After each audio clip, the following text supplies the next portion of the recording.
Vision news కి స్వాగతం. ముందుగా ముఖ్యాంశాలు చూద్దాం.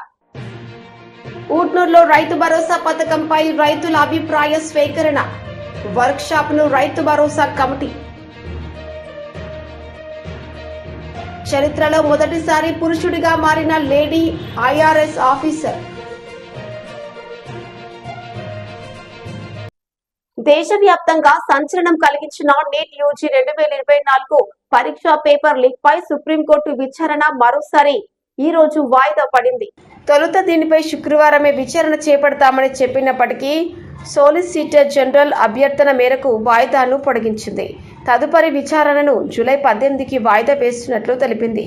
నేషనల్ టెస్టింగ్ ఏజెన్సీ ఎన్టీఏ కేంద్ర ప్రభుత్వం అందించిన అఫిడవిట్లు అందరూ పిటిషన్దారులకు ఇంకా చేరలేదని వెల్లడించింది. తెలంగాణ రాష్ట్రంలో నిర్వహించే గ్రూప్ 2, 3 పరీక్ష వాయిదా వేశారంటూ జరుగుతున్న ప్రచారాన్ని టీజీపీఎస్సీ ఖండించింది. షెడ్యూల్ ప్రకారమే రాష్ట్రంలో ఈ పరీక్షలు జరుగుతాయని వెల్లడించింది. ఈ పరీక్షలు వాయిదా అంటూ సోషల్ మీడియాలో జరుగుతున్న ప్రచారాన్ని నమ్మవద్దని నిరుద్యోగులను కోరింది. భారతదేశ చరిత్రలో మొట్టమొదటిసారి ఓ లేడీ ఐఆర్ఎస్ ఆఫీసర్ తన జెండర్ ను మార్చుకుని లేడీ నుంచి పురుషుడిగా మారాడు. తన జెండర్ తో పాటు పేరును కూడా మార్చాలని ఐఆర్ఎస్ ఆఫీసర్ అయిన అనసూయ కేంద్ర ప్రభుత్వానికి అపీల్ చేసుకుంది. కాగా కేంద్రం రూల్స్ ను క్షుణ్ణంగా పరిశీలించి అతని జెండర్ తో పాటు పేరును అను కతీర్ సూర్యగా పురుషుడిగా మారుస్తూ ఆమోదం తెలిపింది. దీంతో సివిల్ సర్వీసెస్ చరిత్రలో అధికారికంగా జెండర్ మార్చడం ఇదే తొలిసారి కావడం విశేషం. అనసూయ నుంచి అను కతీర్ మారిన ఆయన ప్రస్తుతం హైదరాబాద్లోని central excise service tax appellate tribunal joint కమిషనర్గా బాధ్యతలు నిర్వహిస్తున్నారు. ఇలాంటి ఘటనలపై కొంతమంది సుప్రీంకోర్టును ఆశ్రయించగా జెండర్ ఐడెంటిటీ అనేది వారి వ్యక్తిగతమని చెప్పుకొచ్చిన విషయం తెలిసిందే. ఆదిలాబాద్ జిల్లా మాజీ పార్లమెంట్ సభ్యులు రమేష్ రాథోడ్ అకాల మరణం ఉమ్మడి జిల్లా ప్రజలకు మరియు గిరిజన ఆదివాసీ బంజారా జాతికి ఆయన చేసిన సేవలు చిరస్మరణీయమని, ఉమ్మడి ఆదిలాబాద్ జిల్లా సమాజానికి ఆయన లేని లోటు తీర్చలేనిదని ఆసిఫాబాద్ జిల్లా కాంగ్రెస్ పార్టీ అధ్యక్షుడు కొక్కరాల విశ్వప్రసాద్ అన్నారు. గురువారం ఉట్టూరు మండల కేంద్రంలోని రాథోడ్ రమేష్ నివాసం వద్ద నిర్వహించిన తేర్వీ దిన కార్యక్రమానికి హాజరై శ్రద్ధాంజలి ఘటించారు. సందర్భంగా స్వర్గీయ రాథోడ్ రమేష్ పవిత్ర ఆత్మకు శాంతి చేకూరాలని ప్రార్థిస్తూ కుటుంబ సభ్యులకు, అభిమానులకు తన ప్రగాఢ సానుభూతి తెలియజేశారు. మాజీ ఎంపీ రాథోడ్ రమేష్ అకాల మరణం ఆదిలాబాద్ జిల్లా ప్రజలకు శోకసంద్రంలో ముంచేసిందని వారి చిత్రపటానికి పూలమాలను వేసి నివాళులర్పించారు. ఆదిలాబాద్ జిల్లాకు ఎంపీగా, ఎమ్మెల్యేగా, జిల్లా పరిషత్ చైర్మన్గా ఎన్నో సేవలందించి ఆదిలాబాద్ జిల్లా ప్రజల గుండెల్లో చెరగని ముద్ర వేసుకున్న రాథోడ్ రమేష్ గారు మరణించడం చాలా దుఃఖించవలసిన విషయమని అన్నారు. ఆదిలాబాద్ గుట్నూరులో రైతు భరోసా పథకంపై రైతుల అభిప్రాయ స్వీకరణ వర్క్ షాప్ ను రైతు భరోసా కమిటీ సభ్యులు నిర్వహించారు. రాష్ట్ర ఉప ముఖ్యమంత్రి, రాష్ట్ర ఆర్థిక, ఇంధన శాఖల మంత్రి బట్టి విక్రమార్క, రాష్ట్ర వ్యవసాయ, మార్కెటింగ్, సహకార, చేనేత, జౌళి శాఖల మంత్రి తుమ్మల నాగేశ్వరరావు, రాష్ట్ర రెవెన్యూ, హౌసింగ్, సమాచార, పౌర సంబంధాల శాఖ మంత్రి పొంగులేటి శ్రీనివాసరెడ్డి, మహిళా శిశు సంక్షేమ శాఖ, గృహ నిర్మాణం జిల్లా ఇన్ఛార్జ్ మంత్రి సీతక్క, ఎమ్మెల్యేలు ప్రేమ్సాగర్ రావు, వెద్మ బజ్జులు ప్రారంభించారు.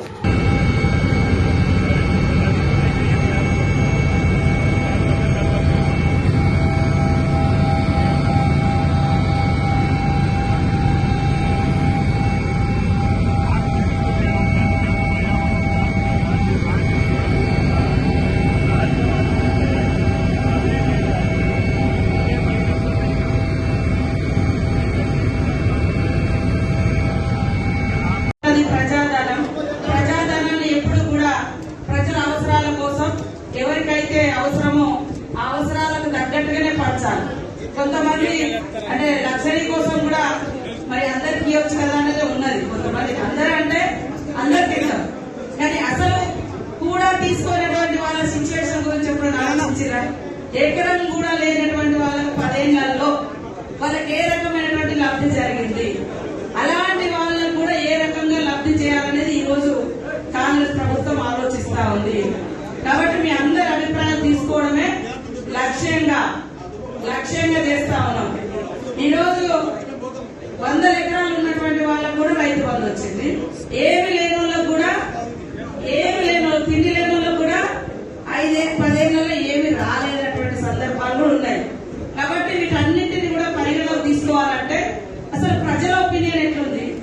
రైతుల ఒపీనియన్ ఎట్లుంది అనేది కూడా అవగాహన చేసుకోవడం, మీ అభిప్రాయం తీసుకోవడమే లక్ష్యంగా ఈ ప్రజా కార్యక్రమాన్ని ఏర్పాటు చేయడం జరిగింది.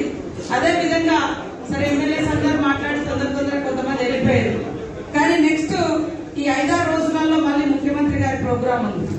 మన ఉమ్మడి ఆదిలాబాద్ జిల్లాలో ఆయా నియోజకవర్గాల వారీగా పెండింగ్ లో ఉన్నటువంటి సమస్యలు కానీ, అదేవిధంగా మున్సిపాలిటీ సమస్యలు కానీ, ప్రాజెక్టులు కానీ, ఫారెస్ట్ కానీ అన్నింటికీ ఒక విధి విధానాలు రూపొందించుకోవడం కోసం సీఎం గారు కూడా మరి జిల్లా బాటలు పట్టింది. అంతకుముందు లెక్క కాదు, మనమందరం కూడా ప్రజలలో ఉండాలి, ప్రజా సమస్యలు తెలుసుకోవాలి, అక్కడనే మనం పరిష్కారం వెతకాలి. మరి ఫండ్స్ కూడా రిలీజ్ చేయాలంటే అక్కడికి వెళ్ళి అక్కడి నుంచి వచ్చేటువంటి ప్రతిపాదనలు కూడా మనం పరిశీలించాలన్నటువంటి లక్ష్యంతో ఈ మధ్యలో ఫస్ట్ ప్రోగ్రామ్ వరంగల్ అయింది, సెకండ్ మహబూబ్నగర్ అయింది సీఎం గారు కూడా, తర్వాత ఆదిలాబాద్ కూడా వస్తున్నారు. మరి రైతు భరోసా కమిటీ కూడా ఫస్ట్ ఖమ్మం చేసిరు, నెక్స్ట్ ఆదిలాబాద్ కు రావడం జరిగింది. కాబట్టి దయచేసి బ్రాడ్ గా ఆలోచించాలి. ప్రభుత్వం కదా ఇస్తే ఏమైతుంది అని అంటే ఇలా ఎవరిళ్ళ నుంచి ఇచ్చే లేదు ఇలా, కానీ ప్రజల డబ్బు ప్రజలకు ఏ రకంగా ఉపయోగపడితే బాగుంటది, దానికి ఒక సార్థకత ఉండాలి. ఆ ఉపయోగంలో కొంతమంది జీవితాలను మార్చగలిగే విధంగా ఈ ఫండ్ అలొకేషన్ గాని, సంక్షేమ కార్యక్రమాలు గాని ఉంటే పేదవాళ్ళ జీవన ప్రమాణాలను కూడా మరి మిగతా వాళ్ళతో సమానంగా తీసుకెళ్లగలిగే విధంగా బడ్జెట్ లో కేటాయింపులు ఉండాలి. ఆ కేటాయింపు ఖర్చు కూడా క్షేత్రస్థాయిలో పేదల యొక్క జీవన ప్రమాణాలు మార్చే రకంగా ఉండాలి. చాలా మంది ఉన్నోళ్ళు కూడా మేము అమెరికాలో ఉంటాం, మాకు ఎన్ఆర్ఐ చెక్ కూడా పంపమని అంటున్నారు. ఎన్ఆర్ఐ చెక్కులు కూడా ఇస్తున్నారు. మరి 2-3 కోట్ల వెహికల్ వచ్చి కూడా రైతు బంధు తీసుకొని వెళ్తున్నారు. ఇక్కడ గుడిసెలలో లేనులకు రూపాయి కూడా ఏమి ఇవ్వలేకపోయినా మరి ఇట్లాంటివన్నీ కూడా నేను కూడా గత 5 సంవత్సరాలు ప్రతిపక్ష ఎమ్మెల్యే ఉన్నప్పుడు అందరి మాటలు విన్నాం, ఇప్పుడు కూడా వింటున్నాం. అరే ఇస్తే అంత వాళ్ళకి ఎందుకు మాకేమి ఇచ్చిండ్రు అని. వాస్తవానికి చూసుకుంటే పేదోనికి ఇచ్చింది అయితే ఏం కనపాలి. గతంలో మన అసైన్మెంట్ ల్యాండ్స్ కూడా చాలా 7 విడతలుగా గత ప్రభుత్వాలు భూములు కూడా పంచినాయి. కానీ ఈ 10 ఏళ్లలో మన భూములు కూడా పేదలకు పంచలేకపోయినాయి, గవర్నమెంట్ ల్యాండ్స్ కూడా. అవి కూడా అందరంతా దూరం అయిపోయినాయి.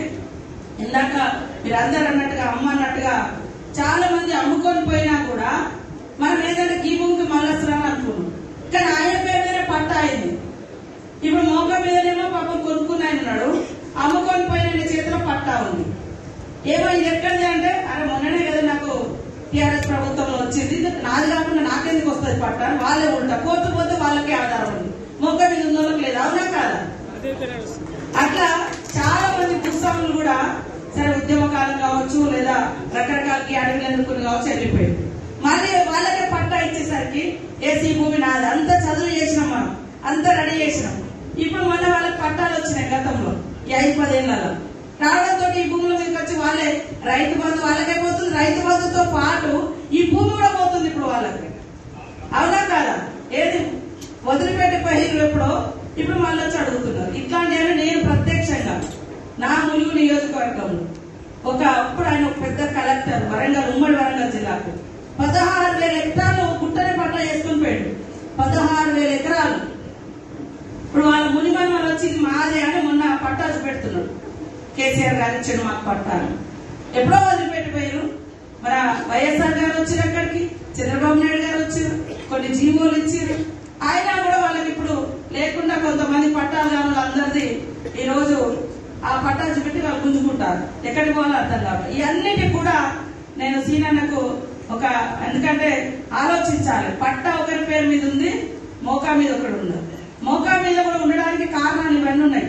వదిలిపెట్టిపోయిన వాళ్ళు ఉన్నారు, అమ్ముకొని పోయిన వాళ్ళు ఉన్నారు, లేదా ఇంకొక రకంగా గుట్టలు పట్టాలు చేసుకొని పట్టా వాళ్ళ చేతులు ఉంది, పేరు వాళ్ళది ఉంది, 50-60 ఏళ్ళ నుంచి మోకా మీద కూడా వీళ్ళు ఉన్నారు. కాబట్టి ఇవన్నిటిని కూడా మనం సార్ట్అవుట్ చేస్తే ఈ రైతు భరోసా కూడా ఒక అర్థం ఉంటది. అదే విధంగా పట్టాల సమస్య కూడా ఉంది. కాబట్టి తప్పకుండా ఏజెన్సీ ప్రాంతాలలో రైతుల యొక్క సమస్యలు మీకు కూడా తెలుసు. ముఖ్యంగా పట్టా లేదు. గతంలో కాంగ్రెస్ ప్రభుత్వం ఉన్నప్పుడు రైతులకు పహానీల మీదనే వాళ్ళకు రుణమాఫీ అయ్యేది, రుణాలు వచ్చేది, అదే విధంగా ఇన్పుట్ సబ్సిడీ వచ్చేది, అన్ని కూడా పహానీ మీదనే. ఇప్పుడు ఈ 10 ఏళ్ల పహానీ కూడా లేదు. ఎవరైతే పేదోళ్ళు ఉన్నారో వాళ్ళకు చాలా మంది పట్టాలు లేవు, భూములు లేవు, ఇట్లాంటి వాటి అన్నిటిని కూడా గుర్తించి వీళ్ళందరినీ కూడా ఆదుకుంటేనే ఈ పేదరిక నిర్మూలన జరుగుతుంది. కాబట్టి పేదరికాన్ని నిర్మూలించాలి, అందరూ బాగా బతికే విధంగా చేయాల్సిన అవసరం ఉంది. దానికోసమే రైతు భరోసా. ఇంకొకటి, రైతు భరోసా అంటేనే రైతు పెట్టుబడి. మరి పెట్టుబడి అనేది వ్యవసాయానికి, అంటే నా పర్సనల్ ఒపీనియన్, వ్యవసాయం చేసిన వాళ్ళకి పెట్టుబడి అవసరం పడుతుంది. కాబట్టి దాని అర్థం మారిపోయింది.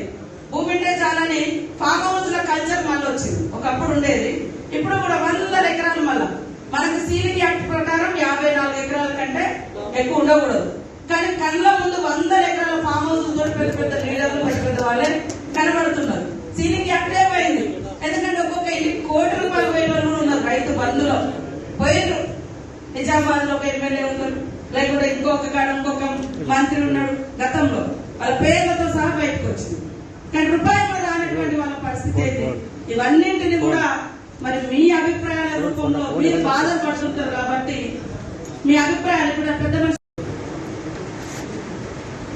వ్యవసాయ అభివృద్ధికి, అట్లాగే వ్యవసాయ ఉత్పత్తులు చేస్తూ రాష్ట్రానికి, దేశానికి వెన్నుముకగా ఉన్నటువంటి రైతాంగ సోదరులకి పంట పండించడానికి ప్రోత్సహించడానికి చేసినటువంటి రైతు భరోసా సంబంధించిన కార్యక్రమానికి మీ అందరి సలహాలు, సూచనలు తీసుకోవాలనేటువంటి ఆలోచనతో ఏర్పాటు చేసినటువంటి సమావేశం. మాకుగా ఆనాటి కాంగ్రెస్ పార్టీగా ఎన్నికల కంటే ముందు రాష్ట్ర వ్యాప్తంగా ఆనాడు కాంగ్రెస్ పార్టీ అధ్యక్షుడిగా ఉన్నటువంటి రేవంత్ రెడ్డి గారు, సిఎల్పి లీడర్గా ఉన్నటువంటి నేను, కాంగ్రెస్ పార్టీ అధిష్టానం అందరూ కలిసి రాష్ట్ర ప్రజలకు హామీ ఇచ్చాం. రాష్ట్రంలో ఉన్నటువంటి రైతాంగ సోదరులు ఇబ్బంది పడుతూ ఉన్నారు. వారందరికీ కాంగ్రెస్ ప్రభుత్వం ఇందిరమ్మ రాజ్యం రాగానే రైతు భరోసా చేస్తాం, ఇస్తాం. ఆ ఇచ్చినటువంటి మాట ప్రకారం తప్పనిసరిగా దాన్ని నిర్దిష్టంగా అమలు చేయాలన్నటువంటి లక్ష్యంతోనే ఈ ప్రభుత్వం ఈరోజు రాష్ట్ర వ్యాప్తంగా ఉన్నటువంటి రైతాంగ సోదరులతో, అలాగే మిగతా వర్గాల వారితో కూడా అందరితో చర్చించి వారందరి అభిప్రాయాలు తీసుకొని ఏ రకంగా చేస్తే బాగా మేలు జరుగుతుంది రైతాంగ సోదరులకి అనేటువంటి ఆలోచనతో మీ అందరి అభిప్రాయాలు తీసుకోవాలనేటువంటి ఒక మంచి సంకల్పంతో సభ ఏర్పాటు చేయడం జరిగింది. మాకుగా ప్రభుత్వ పరంగా ముఖ్యమంత్రిగా రేవంత్ రెడ్డి గారు కానీ, వ్యవసాయ శాఖ మంత్రిగా తుమ్మల నాగేశ్వరరావు గారు కానీ, రెవెన్యూ శాఖ మంత్రిగా పొంగులేటి శ్రీనివాసరెడ్డి గారు కానీ, లేకపోతే రూరల్ డెవలప్మెంట్ పంచాయతీరాజ్ మంత్రిగా ఉన్నటువంటి సీతక్క గారు కానీ, ఇతర మంత్రిమండలి సభ్యులు కానీ, మేమందరం చాలా స్పష్టంగా ఓపెన్ మైండ్ తో ఉన్నాం. చాలా ఓపెన్ మైండ్ తో ఉన్నాం. మాకుగా మేము ఎటువంటి నిర్ణయం చేయలేదు, చేయాలని కూడా ఆలోచన చేయట్లేదు. కారణం ఏంటంటే మేము రైతు భరోసా కార్యక్రమం కింద రైతుల కోసం ఖర్చు పెట్టే ప్రతి పైసా కూడా మీ దగ్గర నుంచి పన్నుల రూపేణా వచ్చేటువంటి ఆదాయమే. ఈ డబ్బు మీదే. మేము పంచేటువంటి ప్రతి పైసా మీరు కష్టపడి చెమటొచ్చి పండించిన పంటల ద్వారానో, లేకపోతే చేసినటువంటి కూలి ద్వారానో, మీరు ప్రత్యక్షంగానో పరోక్షంగానో కట్టిన పన్నుల ద్వారా వచ్చే ఆదాయంతోనే మేము ఈ రైతు భరోసా సంబంధించి రైతులకి ప్రోత్సహించడానికి అందులో వచ్చి వచ్చిన ఆదాయంతోనే పంచే కార్యక్రమం చేస్తూ ఉన్నాం. ఈ పంచే కార్యక్రమం కూడా న్యాయబద్ధంగా, ధర్మంగా, ప్రజలు కట్టినటువంటి పన్నులకి న్యాయం చేసేటట్టుగా, దాన్ని మేము దోబరాగానో దుర్వినియోగం చేసినటువంటి వ్యక్తులుగా కాకుండా మీ అందరి అభిప్రాయం తీసుకుని, ఎందుకంటే ఈ డబ్బు మీదే కాబట్టి మీ అందరి అభిప్రాయం తీసుకుని మీవే సలహాలు సూచనలు చెప్తే దానికి అనుగుణంగా ఆ ఆలోచనలన్నింటినీ, అన్ని జిల్లాల ఆలోచనలన్నింటినీ తీసుకొని క్రోడీకరించి అంతిమంగా చట్టసభలో, శాసనసభలో పెట్టి రాష్ట్ర వ్యాప్తంగా రైతులు, ప్రజలందరి ఆలోచనలు ఈ రకంగా వచ్చాయి. దీనిపైన మనం లోతుగా చర్చించి అంతిమంగా శాసనసభ మీ ఆలోచనలు చర్చించి ఒక రోజంతా, ఆ తర్వాత దానికి సంబంధించి విధి విధానాలు తయారు చేసి మీ ఆలోచనల మేరకు ఆ పంపిణీ చేసే కార్యక్రమం చేయాలనేటువంటి ప్రజాప్రభుత్వంగా ప్రజల ఆలోచన అనుగుణంగా ముందుకు పోవాలనేటువంటి ఆలోచనతోనే ఈ సభా కార్యక్రమాన్ని అన్ని జిల్లాల్లో ఏర్పాటు చేస్తా ఉన్నాం. దయచేసి ఇక్కడ ఇచ్చేసినటువంటి ప్రతి రైతు కూడా, ప్రతి రైతు సంబంధించినటువంటి వ్యవసాయానికి సంబంధించిన అభిలాష కానీ ఎవరున్నా కూడా స్పష్టంగా, ఎక్కువ ఉపన్యాసం కాకుండా, ఎందుకంటే అందరి అభిప్రాయాలు వినాలి కాబట్టి స్పష్టంగా 1, 2, 3, 4 ఇలా ఇలా ఇలా చేస్తే బాగుంటుంది, నా అభిప్రాయం ఇదని దయచేసి చెప్పాల్సిందిగా నేను అందరినీ కోరుతా ఉన్నాను. మేము ఆదిలాబాద్ జిల్లాతో నాకు చాలా అవినాభావ సంబంధం ఉంది. ఎన్నికల కంటే ముందు ప్రజాప్రభుత్వ పాలన తీసుకొని రావడం కోసం మార్చి 16 ఇదే ఆదిలాబాద్ జిల్లా నుంచి నేను పీపుల్స్ మార్చ్ అని పాదయాత్ర మొదలుపెట్టాను. పిప్పిరి గ్రామం నుంచి మార్చి 16 మొదలుపెట్టినటువంటి పాదయాత్ర దాదాపు నెల రోజులు ఈ ఉమ్మడి ఆదిలాబాద్ జిల్లాలోనే పాదయాత్ర నడిచింది. ఏప్రిల్ మాసంలో ఈ జిల్లా దాటి పక్క జిల్లాలోకి ప్రవేశించారు.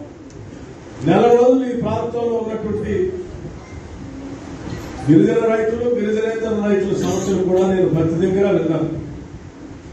మీ అందరి సమస్యలు మాకు స్పష్టంగా తెలుసు. అయినప్పటికీ మరొకసారి మీరు చెప్పేదాన్ని రాసుకొని ప్రభుత్వంలో దానికి అనుగుణంగా నిర్ణయం చేయాలనేటువంటి ఆలోచనలో వచ్చారు. కాబట్టి దయచేసి మీరు చెప్పేటప్పుడు కానీ, మా మంత్రులు మాట్లాడేటప్పుడు కానీ, ఇంకొకళ్ళు ఎవరు పక్క వాళ్ళతో మాట్లాడకుండా నిశ్శబ్దంగా మీరు చెప్పేటువంటి సమాచారాన్ని మీరు చక్కగా రాసుకోవడానికి అవకాశం ఉండేటట్టుగా సభని నడపడం కోసం మీరంతా సహకరించవలసింది కూడా నేను విజ్ఞప్తి చేస్తా ఉన్నాను.